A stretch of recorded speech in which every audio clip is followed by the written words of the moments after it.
Muy buenas tardes.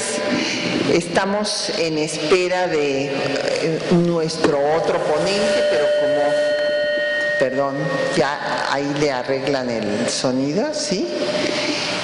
Pero en atención a todos ustedes que están muy puntuales y al embajador Walter Astié, pues vamos a dar inicio. Seguramente habrá tenido algún problema de tráfico, ya no tardará en llegar. El Instituto Nacional de Estudios Históricos de las Revoluciones de México quiso hacer este foro especial en recordación del laudo que se dio, la decisión que se dio, que no fue un laudo de un arbitraje internacional como cuando perdimos la isla de Clipperton, sino que aquí fue un acuerdo entre los dos gobiernos, porque hace 50 años, en enero pasado, el 14 de enero de 1964, concluyó una disputa entre nuestro país y el vecino del norte que llevó casi un siglo y que le dio finalmente a México el triunfo sobre este diferendo que debido al cambio del cauce del río Bravo había hecho que el chamizal, este jirón, como le dijo el presidente López Mateos, este jirón del territorio nacional de 243 hectáreas, quedara del lado de Estados Unidos, siendo territorio mexicano. La decisión fue tan larga porque el secretario de Estado, William Seward, en 1867, justamente cuando termina el conflicto entre México, monarquía o república, con el triunfo de la república encabezada por Benito Juárez, pues ese año se había cambiado el cauce del río y el secretario de Estado Seward declara que ese territorio es de Estados Unidos porque la frontera entre los dos países la marca el río Bravo. Por lo tanto, el diferendo, pues fíjense, llevó casi un siglo. Así es que es un hecho que no quisimos que pasara desapercibido y por esta razón, en la fecha exacta era una fecha en la que pues no había todavía posibilidades de organizar una sesión como esta, porque venían las personas de vacaciones y todas estas cosas. Entonces lo estamos por ello realizando el día de hoy. Y tenemos el gusto pues de contar con el embajador Walter Astié Burgos y con el maestro Jorge Castañeda Zavala para hablar sobre el tema. En primer lugar, invitaríamos a hacer uso de la palabra al embajador Walter Astié. Yo quisiera destacar antes su brillante trayectoria como miembro de la diplomacia mexicana. Él se formó en la Universidad Nacional Autónoma de México, en la carrera de Relaciones Internacionales. Después tiene estudios de posgrado en diversas universidades, tanto la de Venezuela, en Inglaterra, en Bélgica. Ingresó al servicio exterior y tuvo diferentes representaciones de nuestro país. Estuvo en la representación permanente ante la FAO en Roma, en las embajadas de México ante Gran Bretaña, Bélgica y Estados Unidos. Fue inclusive embajador alterno en Washington y embajador ante los gobiernos de Dinamarca y Honduras. Fue director del área de América del Norte de la Cancillería Mexicana, del Instituto Matías Romero de Estudios Diplomáticos. Ha sido catedrático de la UNAM, de la Universidad Iberoamericana, del ITAM, del propio EMIRED, del CIDE, del TEC de Monterrey, en fin, de la Anáhuac del Sur, y ha publicado 11 obras de las relaciones entre México y Estados Unidos, la política mundial y otros temas. Ha habrá publicado México y sus relaciones con Europa, que después presentaremos aquí en el instituto. Entonces le pedimos que nos haga su presentación al embajador Walter Astié Burgos.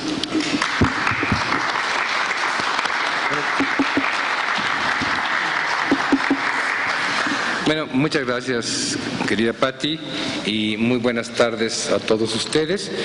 Y por supuesto agradezco mucho a la doctora Patricia Galeana por haberme invitado a compartir con ustedes algunas reflexiones sobre un muy brillante episodio de la diplomacia mexicana. Yo creo que para entender el problema o por qué es importante la cuestión del chamizal, hay que comenzar con la pregunta de por qué es importante el problema del chamizal y por qué también es muy importante recordarlo. Y yo les voy a contar un poquito la historia.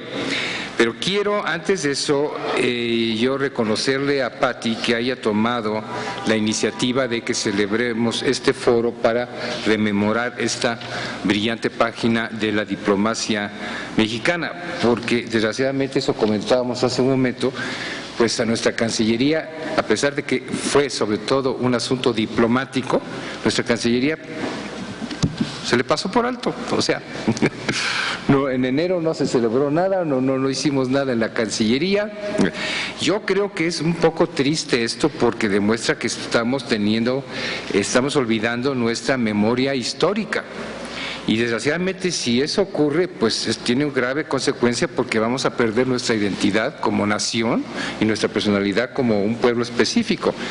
¿Por qué se le pasó a la Cancillería conmemorar esto, siendo que, como lo mencionaré en un momento dado, fue algo que se consideró histórico? Hay una famosa fotografía del presidente López Mateos que convocó a una reunión en el Zócalo y él se asomó al balcón y, bueno, con un toque bastante populista, pero dijo, es nuestro, lo recuperamos, porque sí fue un triunfo para México hacerlo, pero desgraciadamente pues hoy día parece que lo único que nos importa en las relaciones internacionales es el comercio y la inversión y demás, y otros temas pues ya quién sabe. Bueno, volviendo a lo mío, decía, ¿por qué es importante este problema? Yo creo que la respuesta nos conduce automáticamente a dos temas que son de gran relevancia para México. Por una parte, al de sus fronteras y especialmente al de su frontera norte, y por otra parte, al de la política exterior mexicana. Y lo uno y lo otro obviamente están estrechamente ligados entre sí y condicionados en forma dialéctica. Nuestra política exterior y la actuación diplomática que se deriva de ella, en mucho han sido definidas en función de nuestra frontera norte. Y dicha frontera, cuya trayectoria histórica ha sido sumamente cambiante y pero muy atribulada, también en mucho ha contribuido a definir la historia, el ser, la idiosincrasia, la personalidad y la cultura de nuestro país. Con el arreglo final del complejo problema del chamizal en el año de 1963, considero que también culminó un muy largo y azaroso proceso histórico que incluso se inició mucho antes de que México alcanzara su independencia.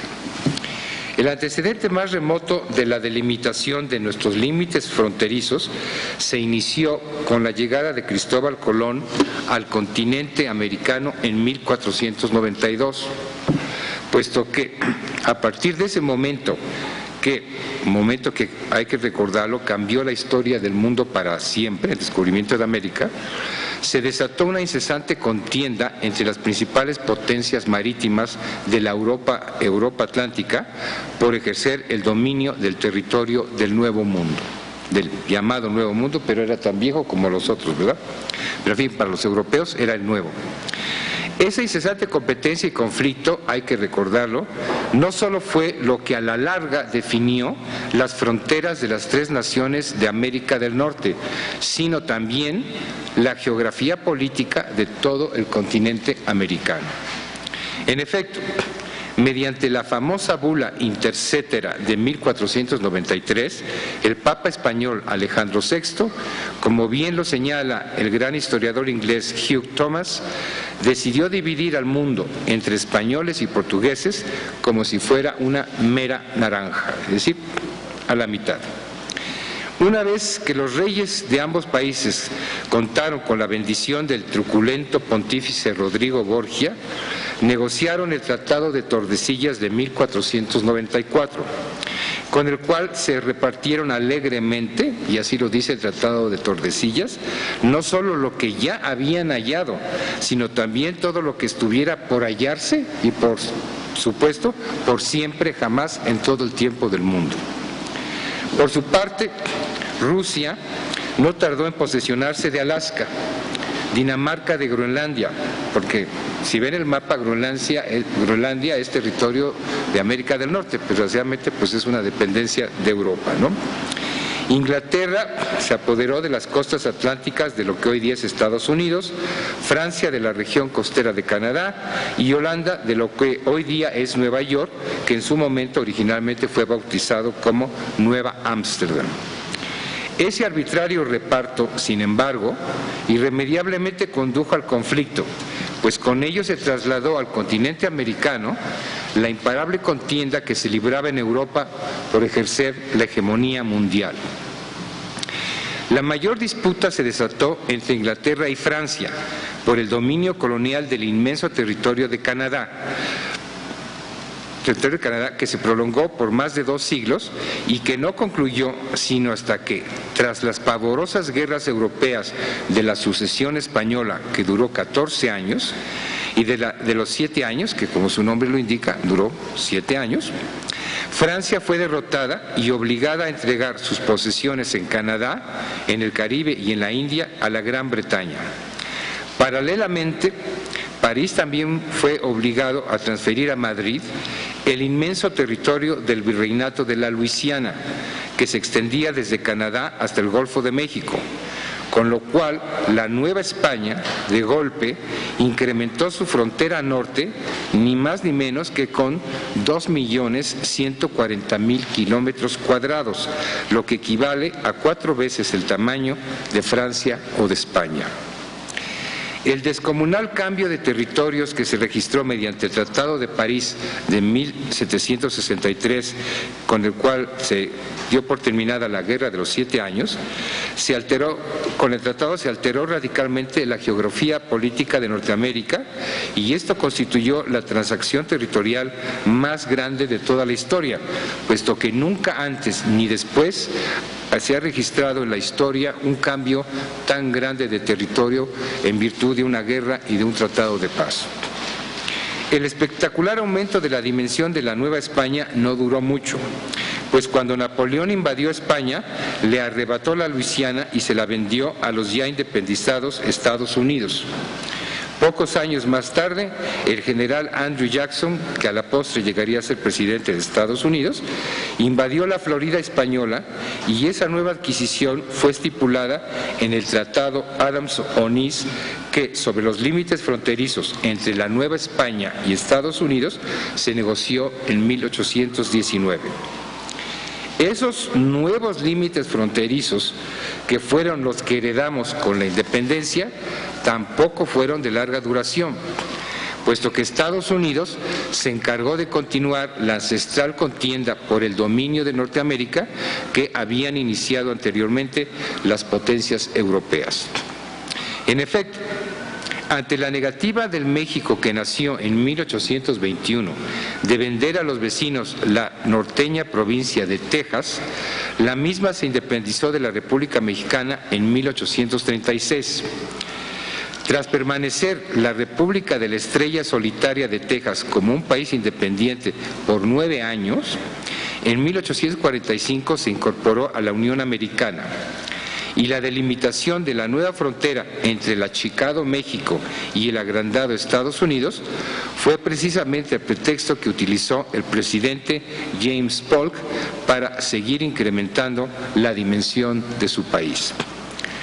De la controversia respecto a si la frontera tejana con México era la del río Bravo o la del río Brazos, se pasó a la invasión militar de California y Nuevo México, y finalmente a la Ciudad de México. El corolario de la ocupación militar fue la negociación del nuevo Tratado de Límites de Guadalupe Hidalgo de febrero de 1848, mediante el cual México perdió ni más ni menos que 2.500.000 kilómetros cuadrados de su territorio original, que fue la más grande de todas las pérdidas territoriales que hemos sufrido. La última gran adquisición de uno y la gran pérdida de otro fue la del territorio de la Mesilla, o llamada por nuestros vecinos la Gadsden Purchase, en honor del diplomático norteamericano que gestionó la compra. Esta ocurrió en el año de 1853, que tenía ya una modesta dimensión de solo 76.000 kilómetros cuadrados. Como se deseaba construir un ferrocarril transcontinental que conectara a los puertos del Atlántico con los del Pacífico, de Estados Unidos obviamente, y a ellos se interponían obstáculos técnicos y financieros que representaba la zona montañosa del sur de Nuevo México y de Arizona, pues la solución más pragmática fue recorrer otra vez más la frontera, pues un poquito más hacia el sur. El nefasto presidente de la época, Santana, también en forma muy pragmática, y yo creo que pues de lo poco que hizo fue lo más sensato que hizo, prefirió vender la Mesilla, puesto que algunos en el país del norte ya estaban proponiendo también comprar de una buena vez por todas, igualmente, Baja California, Sonora, Chihuahua, Coahuila, Tamaulipas y Nuevo León. Y si se podía, pues todavía algo más, ¿no? En síntesis, del siglo XVIII al XIX, mediante la cesión entre comillas obviamente, de la Luisiana, de Texas, de California, de Nuevo México, de Arizona, de Utah, de Nevada y de la Mesilla, la Nueva España y México perdieron ni más ni menos que casi 5 millones de kilómetros cuadrados, lo que comparativamente equivale a la mitad de todo el continente europeo y que es 1,5 veces más grande que nuestra actual dimensión territorial. Pero como si no hubiera sido suficiente con toda esa pérdida, todavía sufrimos otra pérdida más, la que esa vez no se debió a las insidias de la política mundial, a las ambiciones de las grandes potencias o a los intereses de las grandes empresas ferrocarriles, sino a los caprichos de la naturaleza. Lo que sucedió fue, como mencionó Patricia hace un momento, fue que los deshielos inusuales de las montañas rocallosas y las fuertes lluvias que ocurrieron en 1864 provocaron que el río Bravo aumentara su caudal y cambiara de curso, de manera que ya para 1873, 2.4 kilómetros cuadrados del territorio de Chihuahua se habían pasado al territorio de Texas. El gobierno mexicano obviamente notificó este hecho a los Estados Unidos y reclamó la devolución, pero eso no ocurrió porque Washington argumentó que de acuerdo con lo estipulado en el Tratado de Guadalupe Hidalgo de 1848, el límite fronterizo era el río Bravo, y si éste caprichosamente había decidido cambiar su dirección, pues, sorry, bad luck for you, pues ni modo, échale la culpa al río. Bueno, de esta manera se inició una larga batalla diplomática para tratar de convencer a nuestros poderosos vecinos que este último traspaso de tierra no había sido decidido por el destino manifiesto, sino que se debía a un mero accidente natural y fortuito. Ardua tarea que se prolongó por espacio de 103 años. En 1911, finalmente los dos países accedieron a que se realizara un laudo arbitral, que obviamente fue favorable a México, pero aún así se negaron los Estados Unidos a acatar el fallo. La negativa de Washington no fue de extrañar, puesto que en 1910, como ustedes saben, y esta casa no los recuerda, se había iniciado la Revolución Mexicana, cuyas reivindicaciones nacionalistas sobre la propiedad de los recursos naturales del país, pues obviamente molestaban de sobremanera a nuestros vecinos, o sea, no estaban de buen humor con México para renegociar la cuestión y solucionar del chamizal. En atención a que el territorio en disputa era sumamente pequeño en comparación con todo lo que se había perdido anteriormente, cabe preguntarse el porqué de la insistencia mexicana. O sea, no tiene nada que ver 2.4 kilómetros cuadrados con alrededor de 5 millones, ¿verdad? Pero entonces ahí la pregunta es ¿por qué tanta insistencia de parte de México y por qué la tenacidad de nuestra diplomacia por más de un siglo? La respuesta, creo yo, es que, tomando en cuenta todos los antecedentes que me he permitido describirles, más que una cuestión territorial, se trataba de una cuestión de principio. En efecto, la razón y la justicia le asistían a México y se tenía que demostrar que, rompiéndose una muy larga tradición de siglos, los problemas fronterizos podían solucionarse pacíficamente mediante el diálogo, la negociación, la cooperación y el apego al derecho internacional y no nada más mediante las armas y la imposición. Ese, creo yo, fue el gran legado que nos ha dejado el problema del chamizal. La disputa finalmente se resolvió durante los gobiernos de los presidentes López Mateos y Kennedy. López Mateos, al igual que lo hiciera años atrás Lázaro Cárdenas, supo aprovechar inteligente y hábilmente la coyuntura internacional para lograrlo. Cárdenas, en el contexto del estallido de la Segunda Guerra Mundial y de la necesidad del presidente Franklin Delano Roosevelt de afianzar la solidaridad continental frente a la amenaza de la Alemania nazi, pudo nacionalizar la industria petrolera que estaba en manos de empresas extranjeras. De igual manera, en su momento, López Mateos supo valerse de la difícil coyuntura internacional ocasionada por las tensiones bipolares de la Guerra Fría y del consecuente interés del presidente John Kennedy de acercarse a México y en general a América Latina para evitar que pudiera surgir una nueva revolución como la cubana que diera pie para una mayor injerencia de la Unión Soviética en los asuntos del continente americano. En el marco de referencia de la Alianza para el Progreso, que buscaba revivir la política del buen vecino del presidente Roosevelt, México decidió plantear de nueva cuenta el problema pendiente del chamizal.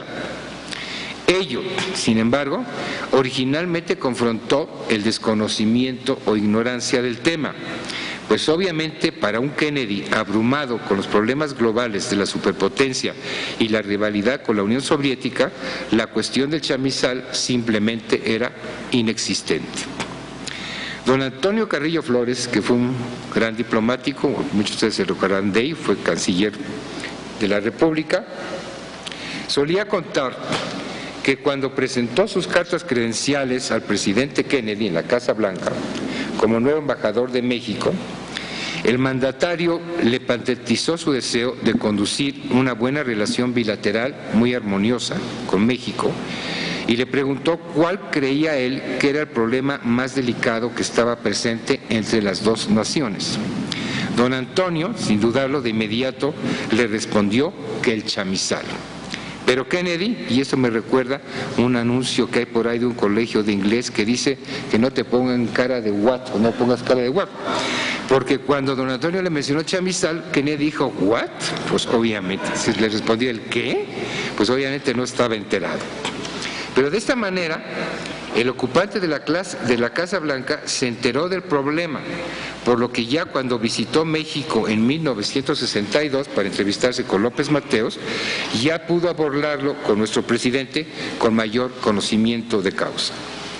Ambos presidentes acordaron que los secretarios de Relaciones Exteriores de los dos países, don Manuel Tello Padre y Dean Rusk, con el apoyo técnico de la Comisión de Límites y Aguas, elaboraran un estudio para darle una solución definitiva al añejo diferendo del chamizal. Con base en dicho estudio, el 29 de agosto de 1963, finalmente se firmó la famosa Convención del Chamizal, que entró en vigor a principios de 1964. El 28 de octubre de 1967, los ya para entonces presidentes Gustavo Díaz Ordaz y Lyndon B. Johnson se reunieron en la línea fronteriza para oficializar la devolución del territorio del Chamizal a México, que se había reclamado desde hacía más de un siglo. Así, por primera vez en muchísimo tiempo, México volvió a incrementar su territorio en lugar de perderlo, aunque solo hubiera sido en alrededor de 2 kilómetros cuadrados. De esta manera, tan solo tomó escasos 5 años para resolver un largo diferendo de 103 años, y ello fue gracias a que hubo en ese momento, por las circunstancias históricas que les descubrí, la voluntad política del presidente Kennedy de hacerlo, pero también en mucho se debió al esfuerzo de la diplomacia mexicana, porque no cejamos en nuestro empeño de que se hiciera justicia, y siempre insistimos a lo largo de 103 años. Y yo creo que esta es una lección que siempre debemos tener presente, recordar y celebrar como lo estamos haciendo el día de hoy. Muchas gracias.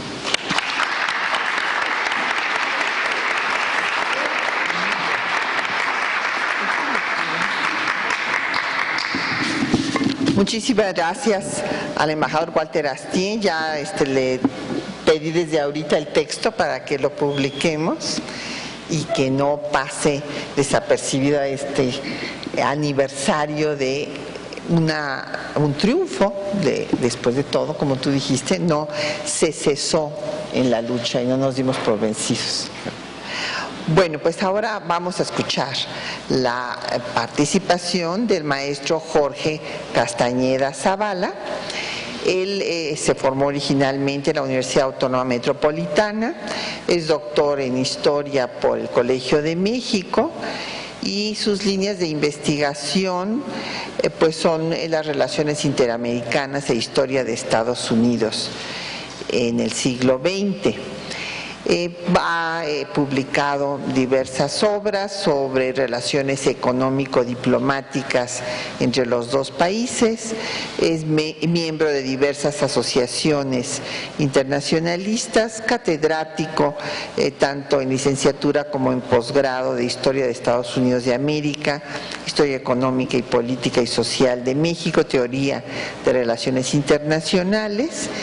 Y entre sus publicaciones destacan El Caribe, vínculos coloniales, modernos y contemporáneos, nuevas reflexiones, debates y propuestas, cooperación militar México-Cuba en la ruta estadounidense hacia Panamá en la Segunda Guerra Mundial, entre otros. Sin más, escuchamos al maestro Jorge Castañeda Zavala.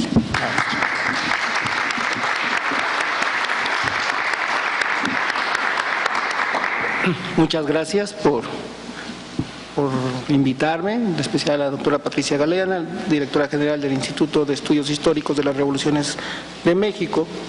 Pues esto me da oportunidad de expresar algunas reflexiones en torno al chamizal y su cambiante contexto histórico.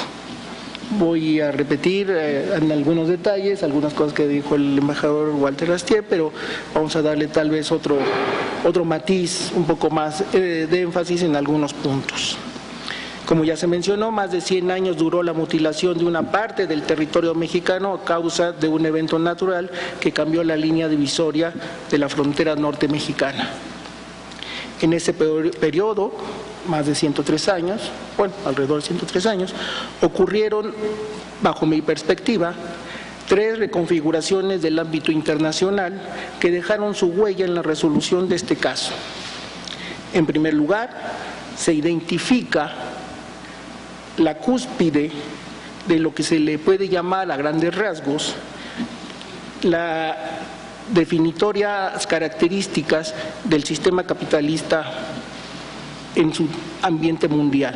¿Qué quiere decir con esto? Que hacia 1864, antes de la primera gran crisis mundial del capitalismo, que fue en 1873, ya todas las características del entorno internacional que han perdurado hasta hoy, por lo menos las fundamentales, ya están más que definidas.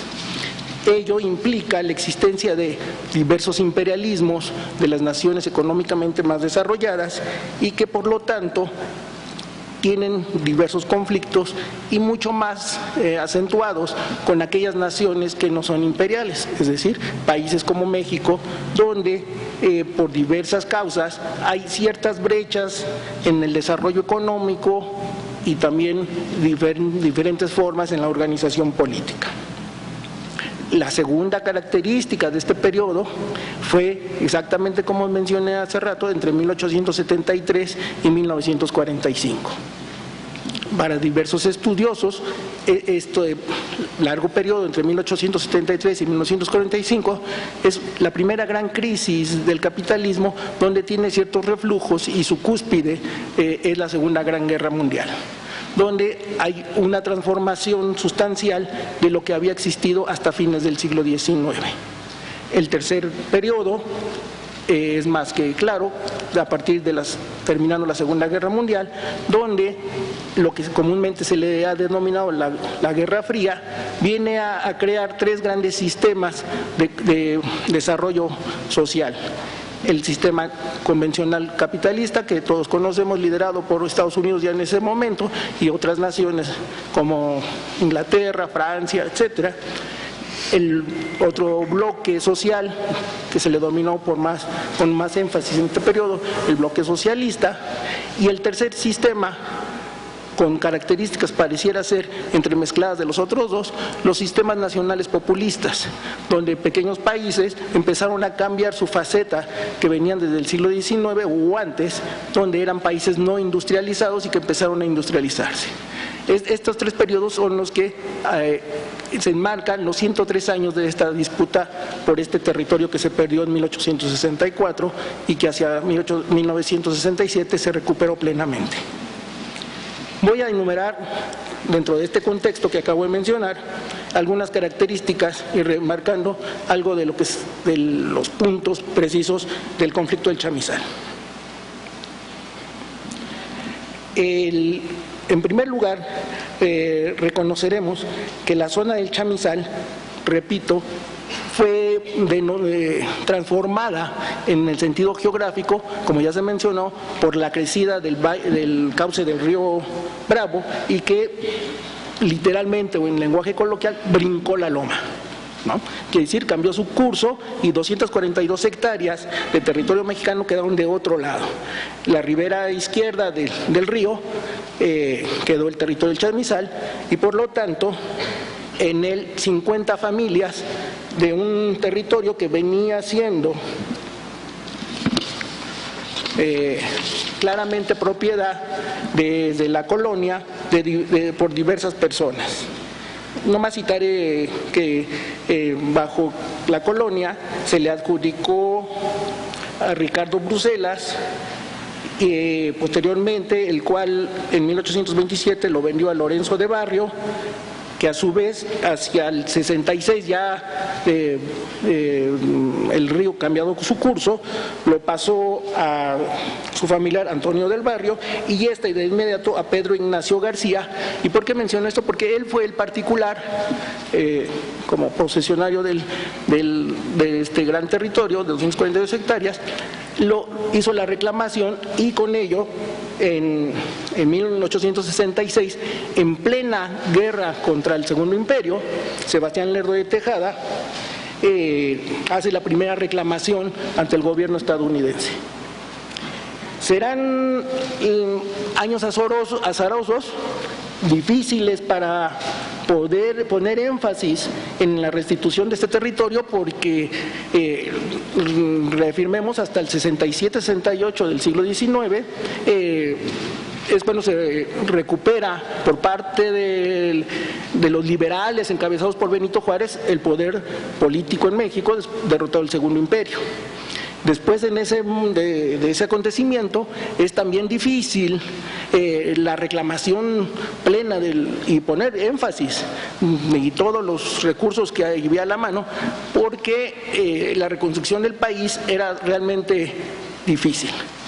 Ello se vislumbra con mayor claridad hasta el año de 1874, donde don Matías Romero, ministro mexicano en Washington, personaje más que singular, firma la primera convención ante el Departamento de Estado con el gobierno de Estados Unidos de América, reconociendo que existen los tratados de Guadalupe Hidalgo, como mencionó el embajador, y los de la Mesilla, pero que ahí hay ciertas cláusulas que implican la transformación natural de los cauces y que esa no era una razón tal cual para poder que los Estados Unidos se quedaran con ese territorio, que ese era el argumento que ya venían manejando de tiempo atrás.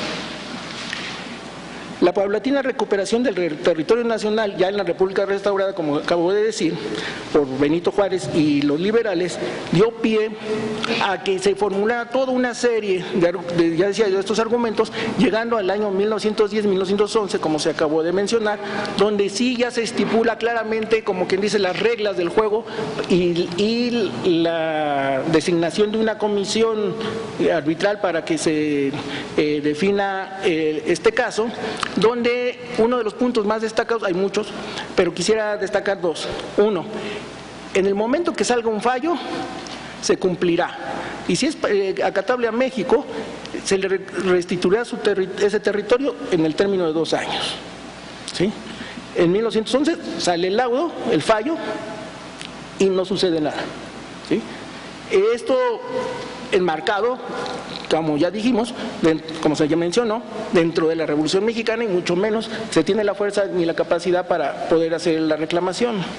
Pero aquí ya está el segundo periodo del que mencionaba yo.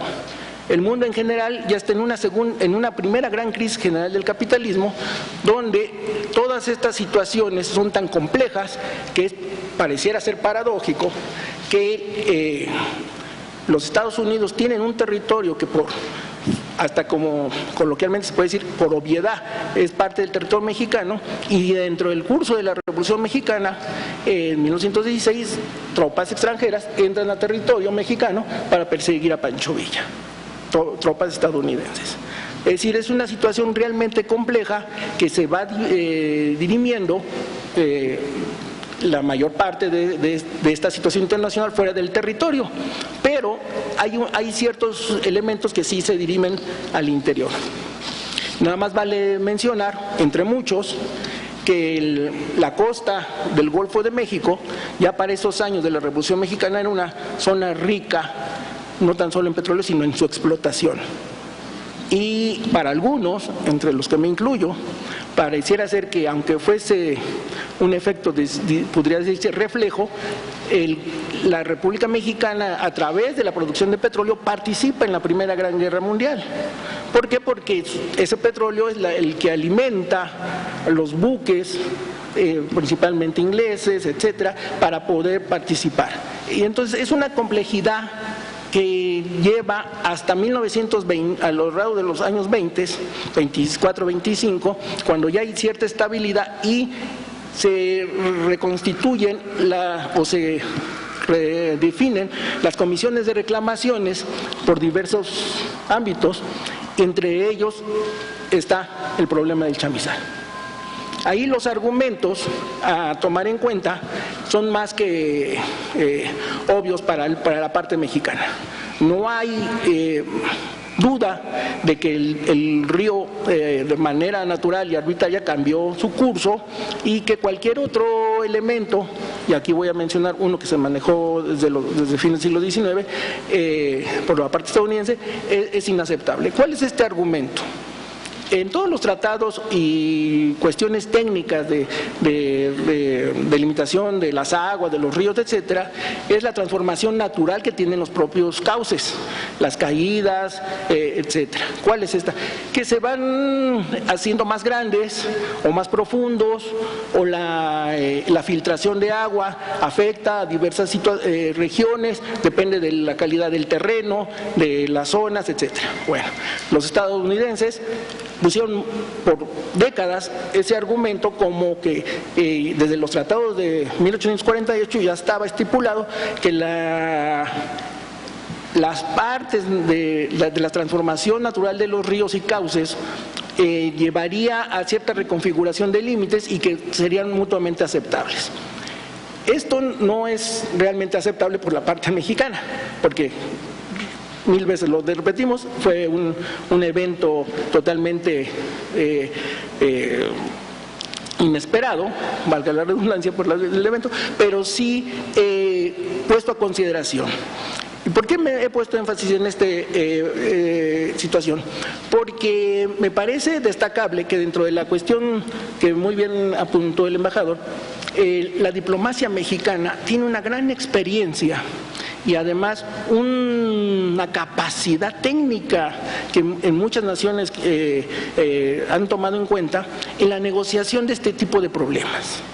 Valga la mención que pasando los años y ya en plena Segunda Guerra Mundial, se renegocian o se negocian más en sentido más amplio por la amplitud de lo que viene a ser los límites y las aguas de los ríos de la propia frontera, ¿sí?